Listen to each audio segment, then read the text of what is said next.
কবি জয় গোস্বামী এখানে আছেন, আপনি যদি একটু মঞ্চে আসুন, কিছু বলুন।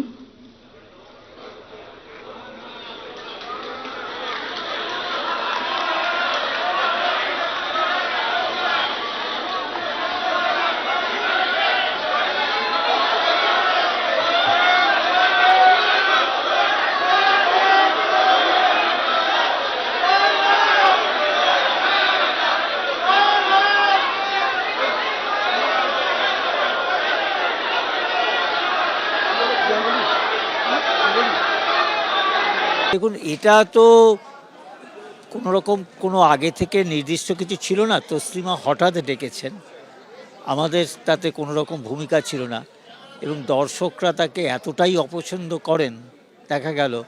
সুতরাং এটা একটা মানে ওই কারোর নিয়ন্ত্রণের বাইরে একটি ঘটনা। আমার ধারণা এটাই হয়তো জয় গোস্বামী হয়তো জানলেন যে আজকের বাংলা কীরকম।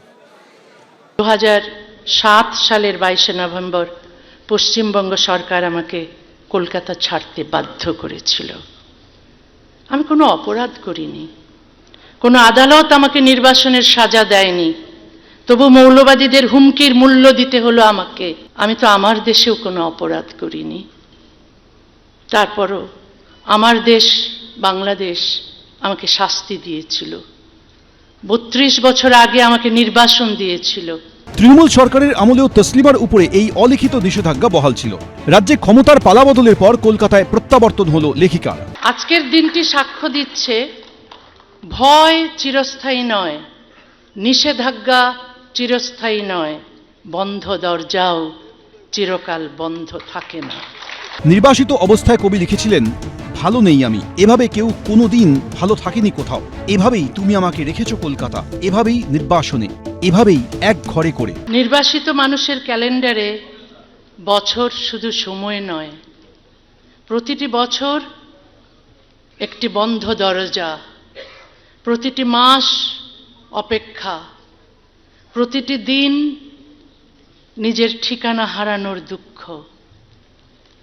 আজ সেই দীর্ঘ অপেক্ষার পর কলকাতার মাটিতে দাঁড়িয়ে মনে হচ্ছে আমি শুধু একটি শহরে ফিরে আসিনি, আমার হারিয়ে যাওয়া জীবনের একটি অধ্যায়ের কাছে ফিরে এসেছি। বামফ্রন্ট সরকার শয়তানি করে মুসলমান ভোট ব্যাংককে তোয়াজ করবার জন্য ওকে এক বস্ত্রে তাড়িয়েছিল, তার গালে একটা থাপ্পড় পড়লো। অবশ্য বামফ্রন্টের এখন কোনো অস্তিত্ব নেই, তাদের কথা বাদ দাও।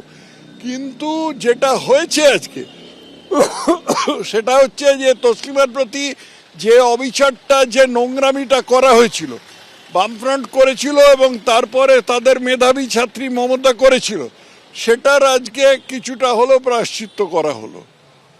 চোখ দুটোর দিকে যখনই তাকাই মনে হয় ওই চোখ বুঝি 2000 বছর ধরে চিনি। কলকাতার প্রেম কবিতা লিখেছিলেন তসলিমা নাসরিন। 19 বছর আগে যে কলকাতা তাঁকে ফিরিয়ে দিয়েছিল, সেই তিলোত্তমাই আপন করে নিল নির্বাসিত কবিকে। বাম আমলে বিতাড়িত লেখিকা প্রায় 2 দশক পর ফিরলেন এই শহরে। আজ আমি কলকাতায় ফিরে এসেছি।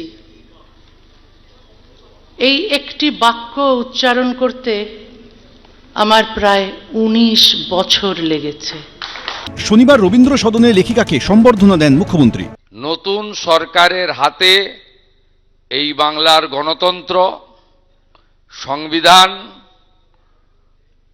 বাক স্বাধীনতা, মৌলিক অধিকার সুরক্ষিত। এখানে কোনোভাবে ধমক চমক, দেখে নেব, আটকে দেব, এসব জিনিস অতীত হয়ে গেছে।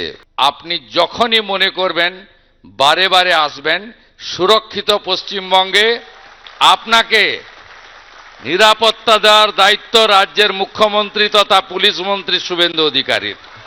2007 সালে তসলিমা নাসরিনের দ্বিখণ্ডিত উপন্যাস ঘিরে উত্তাল হয়ে ওঠে কলকাতার একটি অংশ। তৎকালীন বাম সরকার তসলিমার বইটিতে নিষেধাজ্ঞা জারি করে। কলকাতা ছাড়তে বলা হয় লেখিকাকে। 2007 সালের 22শে নভেম্বর পশ্চিমবঙ্গ সরকার আমাকে কলকাতা ছাড়তে বাধ্য করেছিল। আমি কোনো অপরাধ করিনি, কোনো আদালত আমাকে নির্বাসনের সাজা দেয়নি, তবু মৌলবাদীদের হুমকির মূল্য দিতে হলো আমাকে। আমি তো আমার দেশেও কোনো অপরাধ করিনি। তারপরও আমার দেশ বাংলাদেশ আমাকে শাস্তি দিয়েছিল। 32 বছর আগে আমাকে নির্বাসন দিয়েছিল। তৃণমূল সরকারের আমলেও তসলিমার উপরে এই অলিখিত নিষেধাজ্ঞা বহাল ছিল। রাজ্যে ক্ষমতার পালাবদলের পর কলকাতায় প্রত্যাবর্তন হলো লেখিকার। আজকের দিনটি সাক্ষ্য দিচ্ছে ভয় চিরস্থায়ী নয়, নিষেধাজ্ঞা চিরস্থায়ী নয়, বন্ধ দরজাও চিরকাল বন্ধ থাকে না। নির্বাসিত অবস্থায় কবি লিখেছিলেন, ভালো নেই আমি, এভাবে কেউ কোনোদিন ভালো থাকেনি কোথাও, এভাবেই তুমি আমাকে রেখেছো কলকাতা, এভাবেই নির্বাসনে, এভাবেই এক ঘরে করে। নির্বাসিত মানুষের ক্যালেন্ডারে বছর শুধু সময় নয়, প্রতিটি বছর একটি বন্ধ দরজা, প্রতিটি মাস অপেক্ষা, প্রতিটি দিন নিজের ঠিকানা হারানোর দুঃখ।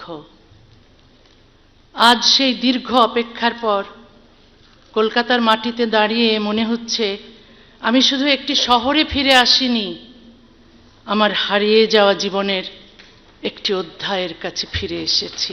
এদিনও নিজের কবিতার ভাষায় বলতে চাইলেন, কি দোষ ছিল মেয়েটির, কি অন্যায় সে করেছিল। আমি এমন একটা দিনের স্বপ্ন দেখি যেদিন কোনো লেখককে তার লেখার জন্য পুলিশের পাহারায় চলতে হবে না, কোনো মুক্ত চিন্তককে সত্য উচ্চারণের অপরাধে দেশ ত্যাগ করতে হবে না। 19 বছর পর শুক্রবারই কলকাতায় ফেরেন তসলিমা নাসরিন। ঝিলম করঞ্জাই, সুদীপ্ত আচার্য, এবিপি আনন্দ, কলকাতা। এবিপি আনন্দ, এগিয়ে থাকে, এগিয়ে রাখে।